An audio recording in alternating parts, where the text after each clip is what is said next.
Welcome, everybody. It's episode 4 of Two Dads and a Podcast Machine. I'm your host, Brent Pyles.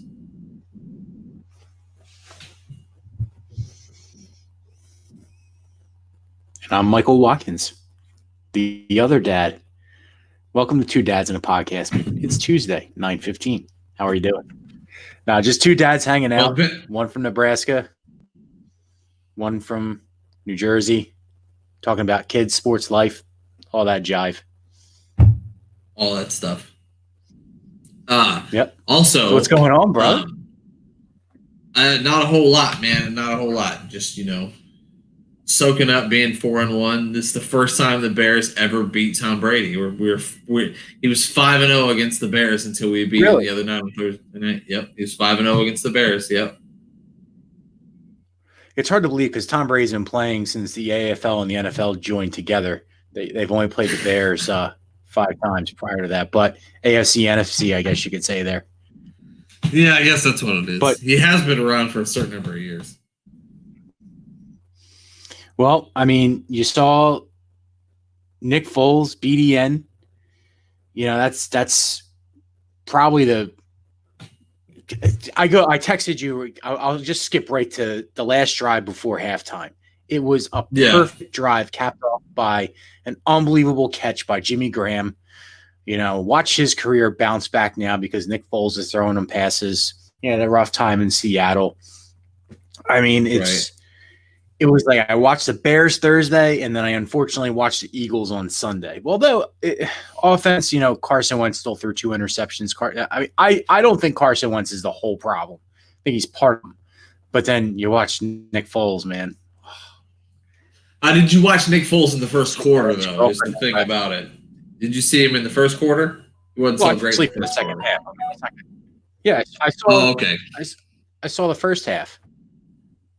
So, like the first quarter, there was one play where he had Mooney was cutting to the outside by the end zone, and he was wide open, and it was the worst throw I've ever seen in my life. I was so mad because he had him wide open going into the end zone, and it was like a lame duck throw to the sideline, nowhere near where the receiver was. So, while he did play great after that, the first quarter wasn't very good.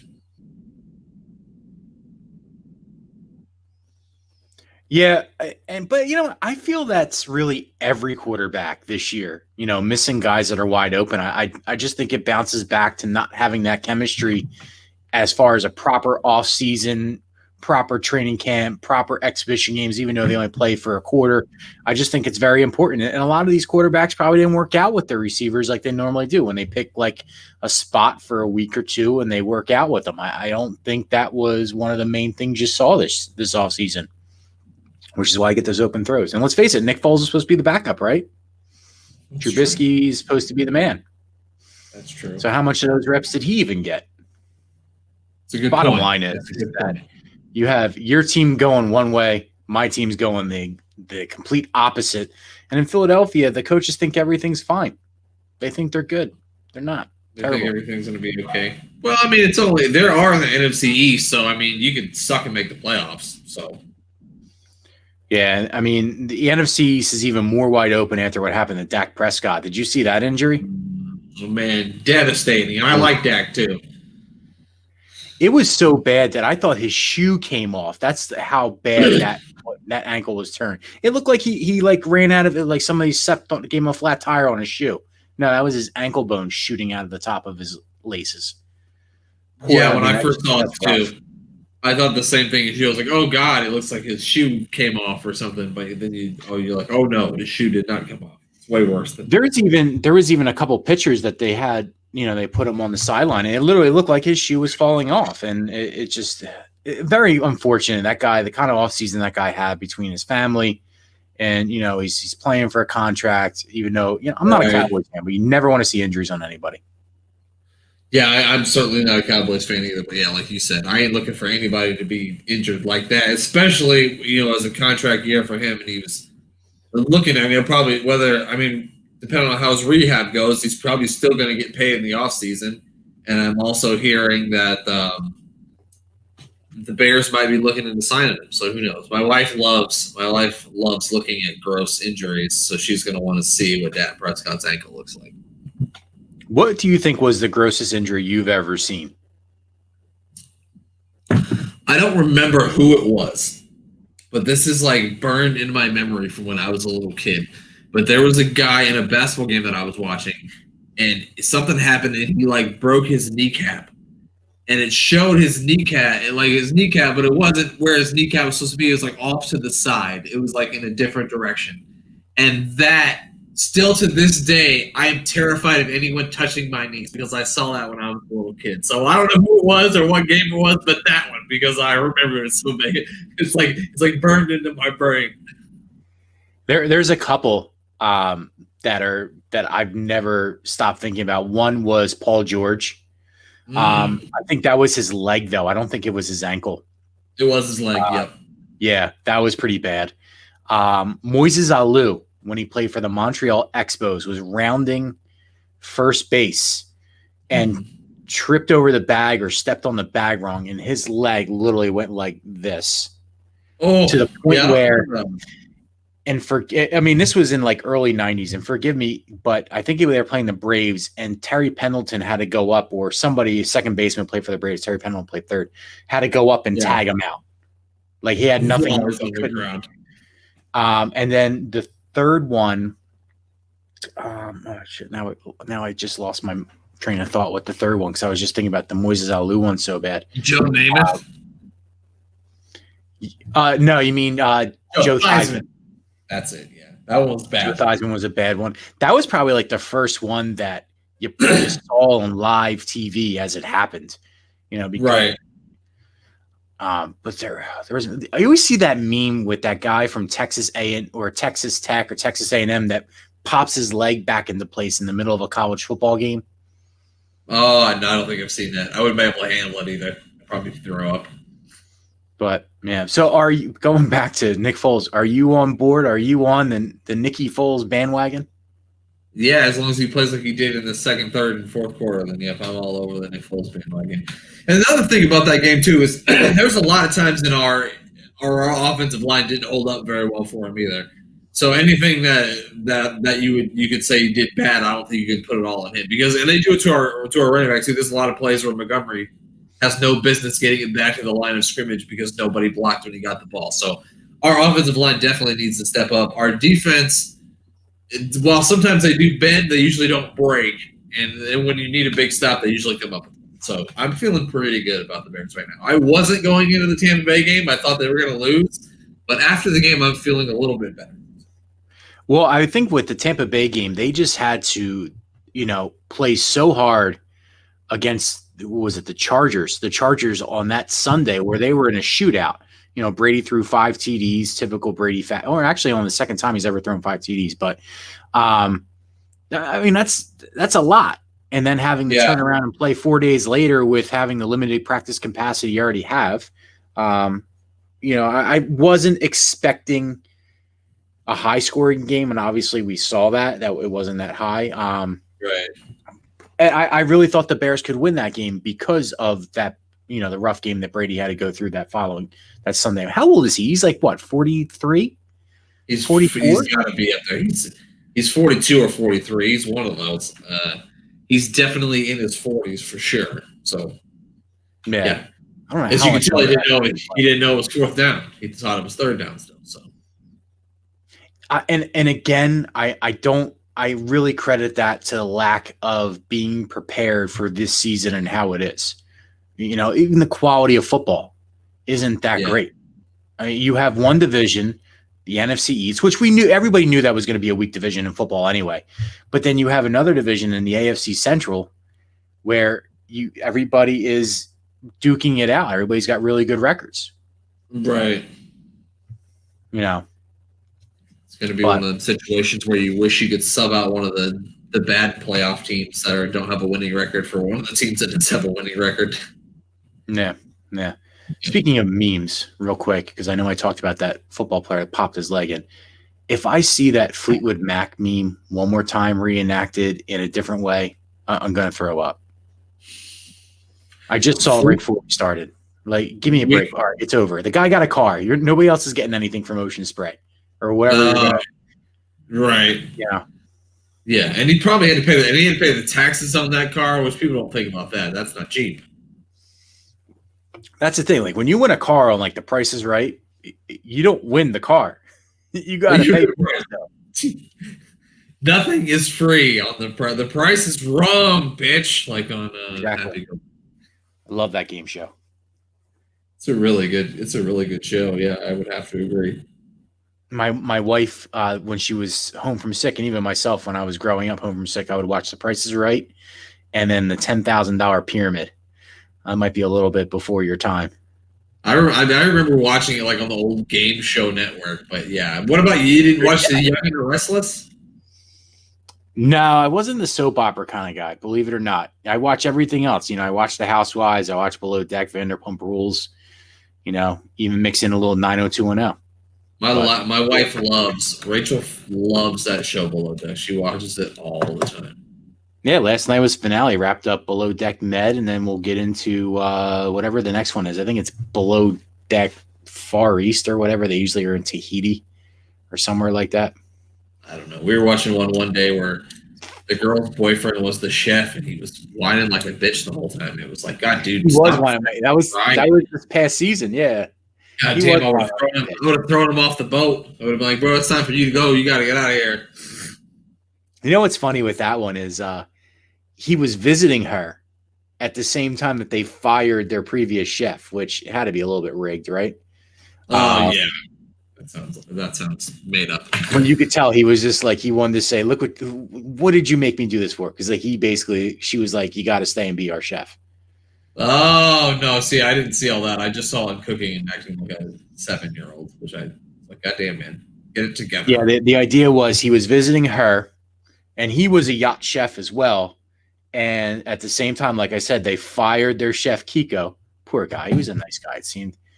And oh, yeah, I've seen him a couple times. He did seem like a nice guy. Yeah.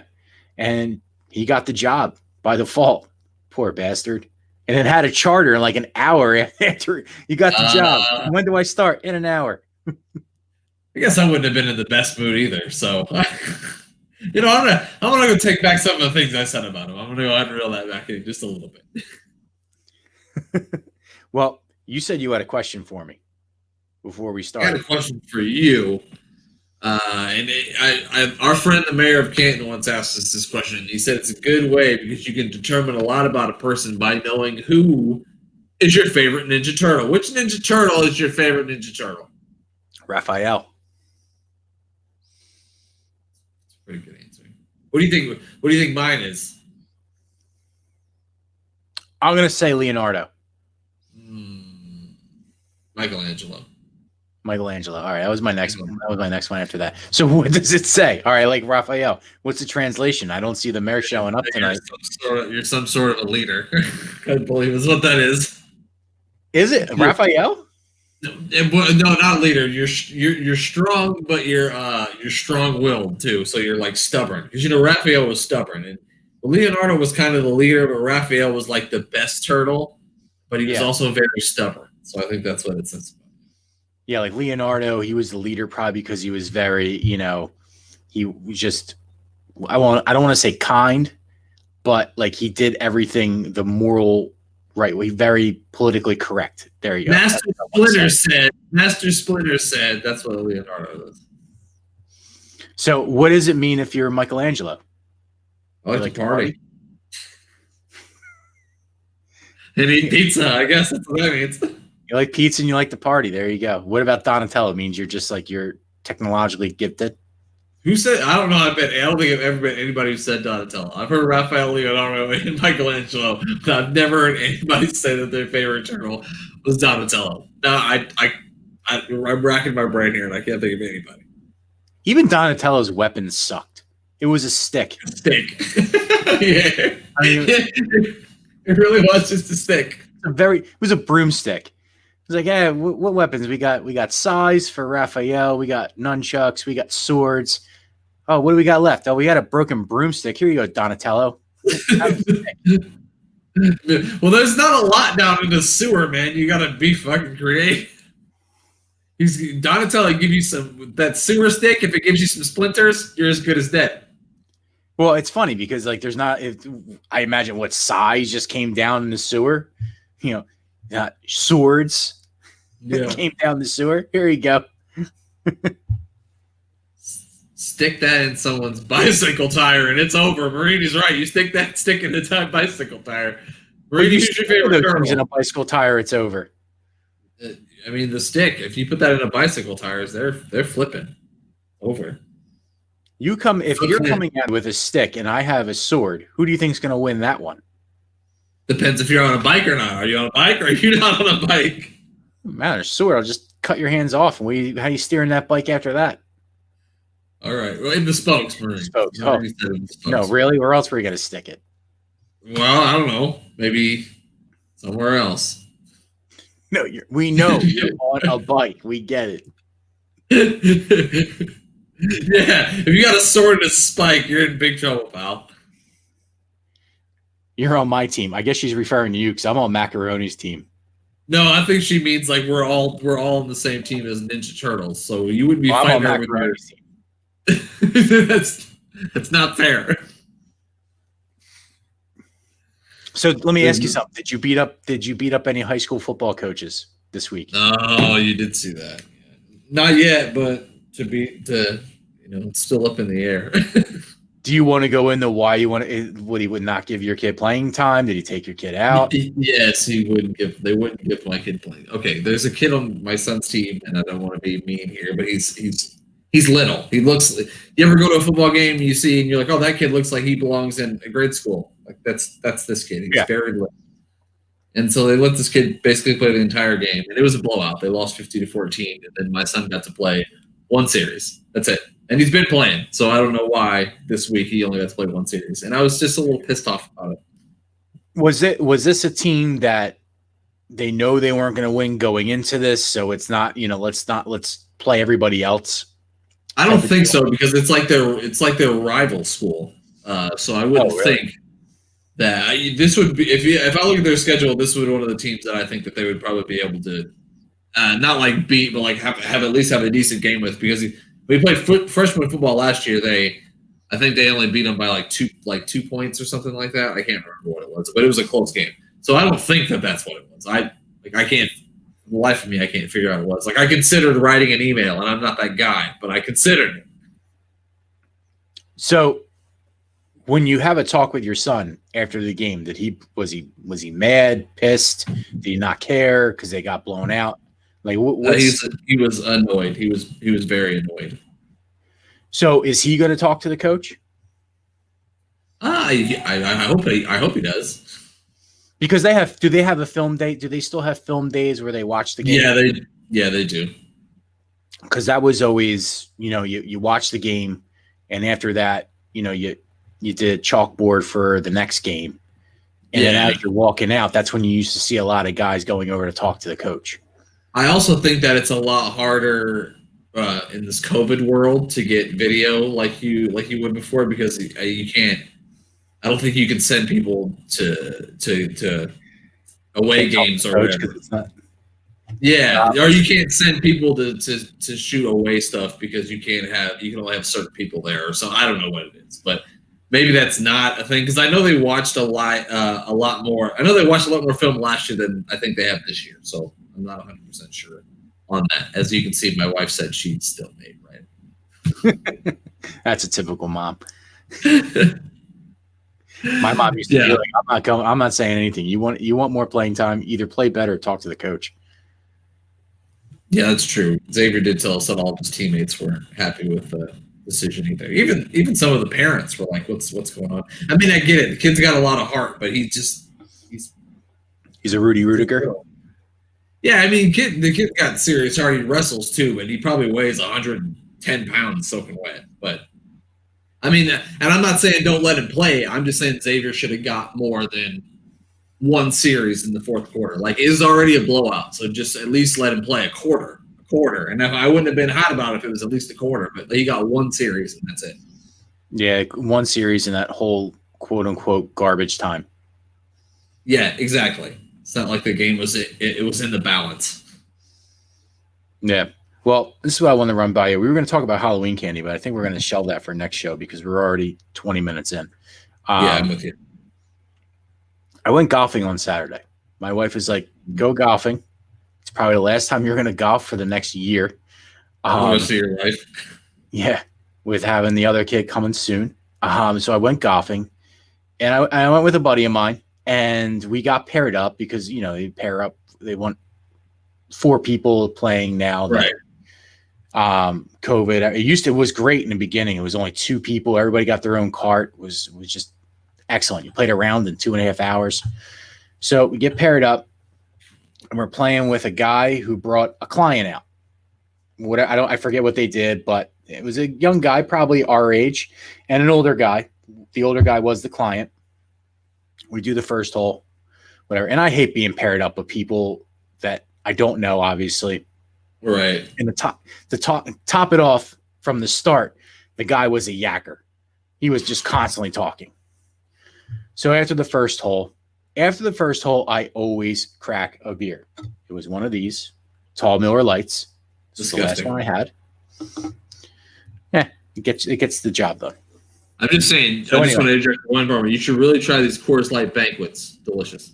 Because you're on that Cobra Kai kick right now, all you guys. At first I bought it as a joke, but they're so good. I mean, it's the bottle. That's why you're buying it. It's the bottle. That might be okay. Sorry. I mean, that's why I used to buy. That's why I used to buy the Heineken keg can. I like the keg can. I didn't used to like Heineken, but now that I'm like older and I like my beer to have flavor and it just tastes like water. I do like Heineken now. It's good stuff. I mean, when you're golfing, I'm not going to be drinking an IPA while I'm golfing, or else after the 6th or 7th hole, and I pound a 10, I'm not going to be able to walk. That's fair. So because I will drink probably anywhere between 8 to 12 beers when I golf. All right. I mean, I think everybody does. I'm not a golfer, but. So first hole, I always drink. I drink a beer real quick before the second hole. Open it up, drink it, throw it away. Guy goes, wow, that was fast. You drank that pretty quick. I go, yeah, it's a talent. Just like, all right, I'm already annoyed. Then he goes, oh, he's like, you're not even waiting for the cart girl. You're just diving right in. All right. Yeah, I am. So then at the same time, I take out another one and open it. He was counting my beers. By the 6th hole, he told me that I had 5 beers already. Thank you very much. I appreciate you keeping track. And that just annoyed me the whole time. Then, what topped it off, around the 12th hole, almost on the day, he continues to fix the green, like, get the leaves off because leaves are falling, whatever. There's golf etiquette. I don't know if you know golf etiquette, but don't stand in your person's line of trying to hit the ball. And hey, do 1 foot, I don't care. You do 1 foot, okay. He is standing, cleaning leaves away from his ball. So I don't say anything. I'm just like, whatever. It doesn't matter. It's not like I'm Tiger Woods here. He then goes and just hits his ball as I'm hitting mine. That was done. I was done. I just didn't talk the rest of the round. My buddy that I was golfing with was laughing the whole time. The guy that brought him out apologized at least 3 or 4 times, bought me 2 beers. So that was even better. Did he count them? Did he say, hey, sir, you bought him 2 beers?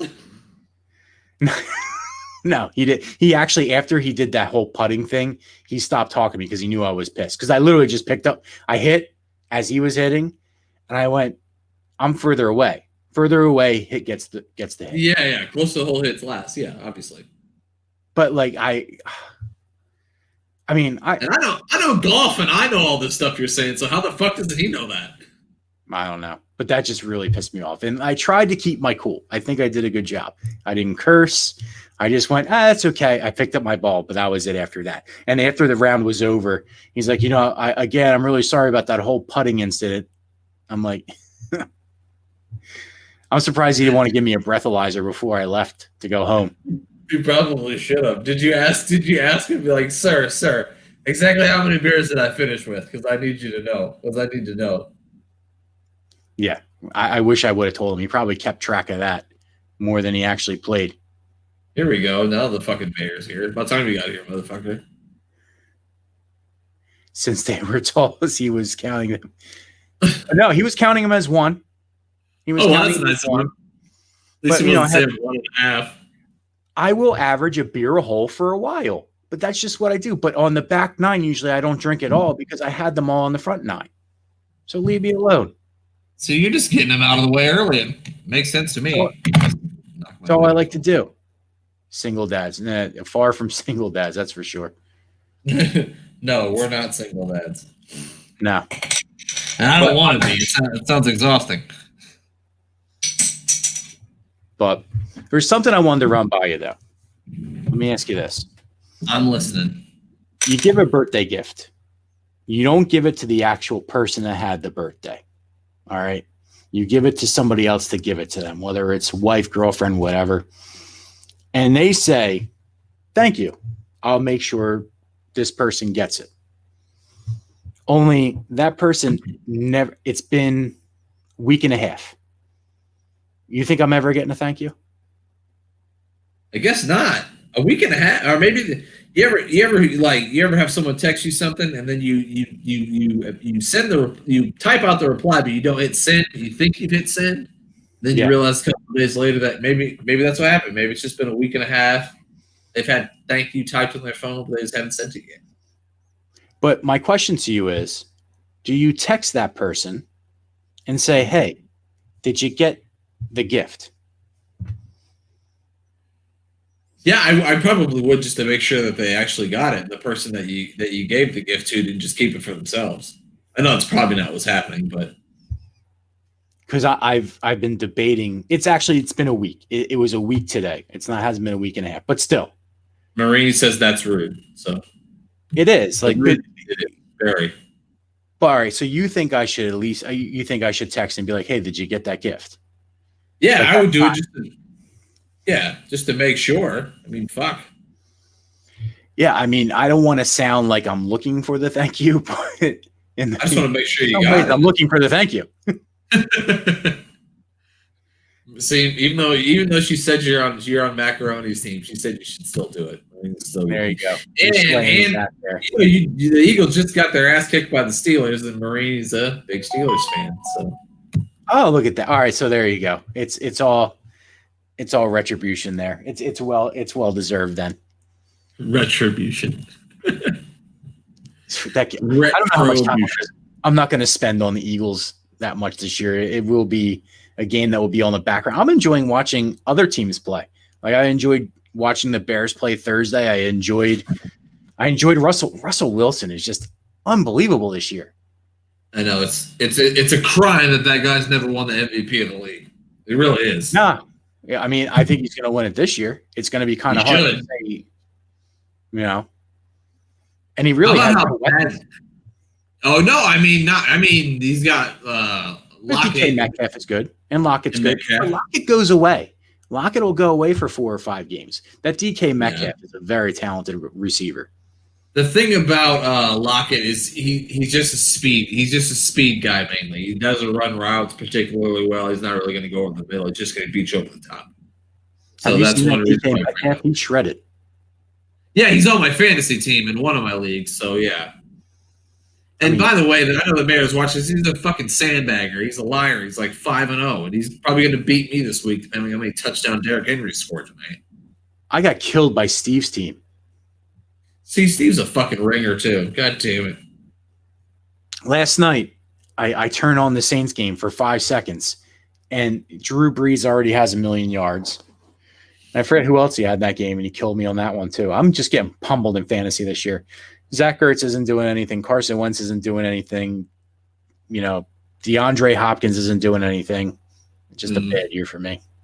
And my problem is I picked the same team both in our league and my other league. So just bad. I had a friend who did that one time. He wanted to keep his leagues the same, right? And so he starts he had the first pick in one of our drafts. And this is when Jordan Howard played for the Bears. It was like his second year. And his number one pick was Jordan Howard because Jordan Howard was his pick in his other draft. And I said, bro, I like the Bears too, but Jordan Howard is your number one pick? What are you doing? Do you shy away from the Bears when you go to pick fantasy? Like, do you shy? I try to go away from my own team because I'm too much of a homer. I'm usually a homer with the defense, and I usually do pick the Bears defense. And I might get Allen Robinson, but the Bears, as far as anybody else offensively, is so up and down that it's hard for me to pick anybody from the Bears other than Allen Robinson because he's Mr. fucking reliable. Which, goddamn, Chicago Bears. If Allen Robinson, if you want to give Allen Robinson $16 million a year and he wants $18 million, just give him $18 million. What are we talking about? What's $2 million? Yeah, he's your best player. What are we doing? Come on. Jordan Howard, where's he playing now? I don't know. That's a good question. I know he was with the Eagles last year. Yeah. I think he did. No, he wasn't on the Super Bowl team. No, he was with the Bears that year. I think that was his second year. It was last season. He was with the Eagles for 2 seasons. It was last season, the season after the Super Bowl. Oh, okay. Yeah, that's right. No, because he was on our team when we played y'all in the playoffs that one year with the double doink. The double doink. All right, so it was last season. That was it. They played 1 season with the Eagles. Which somewhere down the road on this show, we're going to talk about most painful sporting defeats for your favorite teams, and that's probably going to be on my list. Oh, mine's so easy. I know mine. Didn't even have to think twice. We're going to shelve that for another day. Is it? Well, we're going to shelve that discussion for another day. Before we get out of here, I just want to tell everybody that you can pick up your Two Dads on a Podcast machine, a T-shirt at that website right there, and check it out. There's some other stuff on there from my other podcast, which is AWI Pod. If you like old wrestling, check it out. Just saying. But we're at the 30-minute mark, so I think it's going to do it for this week, Watkins. Yes. Be sure to like us, follow, share, write a review, send comments, and follow us both on Twitter. I'm Michael Watkins 7. And where are you on Twitter, sir? I am at Pyles Clash. No show next week. We are off. We will be back hopefully the following week and talking about Halloween candy, Halloween costumes, and all that jive. Absolutely. You can follow us, Instagram, Twitter, and on Facebook at Dad's Machine. That's also, like, if you're looking for us on iTunes or whatever podcasting you listen to, just search Dad's Machine. It's the easiest way to find it. So, but yeah, we'll be off next week, but then we will hopefully talk to you the week after that as Watkins' new baby is on the way. He's going to have to work his way to the AWI Hall of Fame like the rest of the family. See you guys later. Take it easy.